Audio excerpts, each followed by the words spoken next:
Salam sejahtera di dalam kasih Tuhan Yesus Kristus. Senang sekali akhirnya bisa berjumpa kembali dengan Bapak Ibu Saudara sekalian. Dan saya berharap Bapak Ibu Saudara sekalian dalam keadaan yang sehat dan diberkati Tuhan. Tiba saatnya kita akan merenungkan firman Allah. Sebelum kita merenungkan firman Allah, mari kita satu di dalam doa. Bapa yang baik, kami bersyukur buat kasih setiamu yang ajaib dalam hidup kami, yang Kau sudah menolong, menjaga dan memelihara kami, serta melindungi kami. Sebelumnya kami rindu terus bersekutu dengan Engkau. Saat ini kami akan merenungkan firman-Mu, agar supaya persekutuan kami dengan Engkau semakin hari semakin erat. Sebelumnya Engkau tolong buka akal pikiran kami untuk mengerti kehendak dan rencana lewat firman Allah. Ampuni dosa kami, dalam nama Yesus kami sudah berdoa dan bersyukur. Haleluya. Amin. Bapak Ibu Saudara sekalian yang saya kasihi dalam Tuhan Yesus Kristus, pembacaan firman Allah saat ini diambil dari Ibrani pasal 4 ayat yang ke-15, berbunyi demikian. Sebab imam besar yang kita punya bukanlah imam besar yang tidak dapat turut merasakan kelemahan-kelemahan kita. Sebaliknya sama dengan kita, ia telah dicobai, hanya tidak berbuat dosa. Bapak Ibu Saudara sekalian yang saya kasihi di dalam Tuhan Yesus Kristus, ada sebuah kesaksian dari seseorang. Dia berkata, saya mempunyai seorang kakak laki-laki yang mengidap gangguan kejiwaan. Karena dampak dari gangguan kejiwaannya, semasa remaja kakak saya suka berbuat onar. Malam hari, sewaktu kami semua tidur, ia malah berteriak-teriak. Itulah mengapa saya merasa sangat kesulitan untuk mengasihinya. Suatu hari karena dihadapkan pada banyak masalah, saya jadi stres berat, dan kejadian itu menyebabkan jiwa saya terganggu.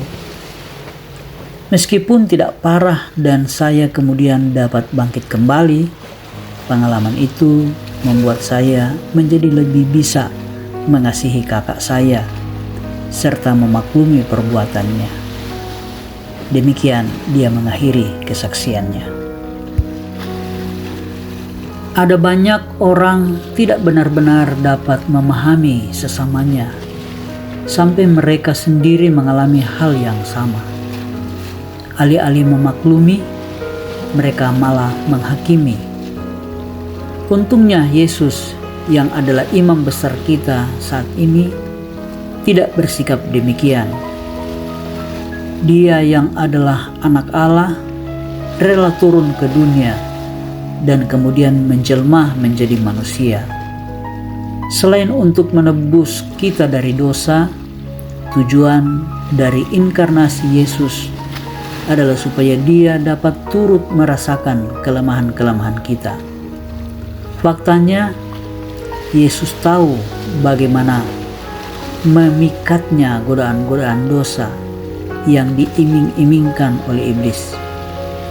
Dia juga tahu betapa kuatnya keinginan daging di dalam diri manusia.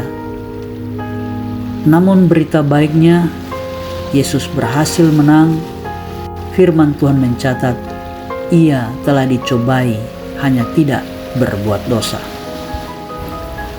Bapak Ibu Saudara sekalian yang saya kasihi di dalam Tuhan Yesus Kristus, oleh kemenangan Yesus, tidak hanya dia dapat turut merasakan kelemahan-kelemahan kita, tetapi dia juga mampu memberi kita strategi untuk menang melawan godaan-godaan iblis. Dalam peperangan rohani, libatkanlah Yesus, sebab dia mengasihi kita, mengerti kelemahan kita, dan memahami keterbatasan kita. Namun yang terutama, dia tahu bagaimana cara untuk memenangkan pertempuran.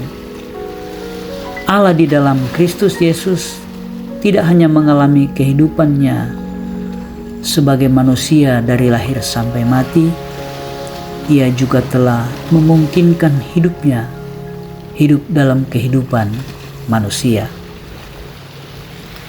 Kita satu di dalam doa.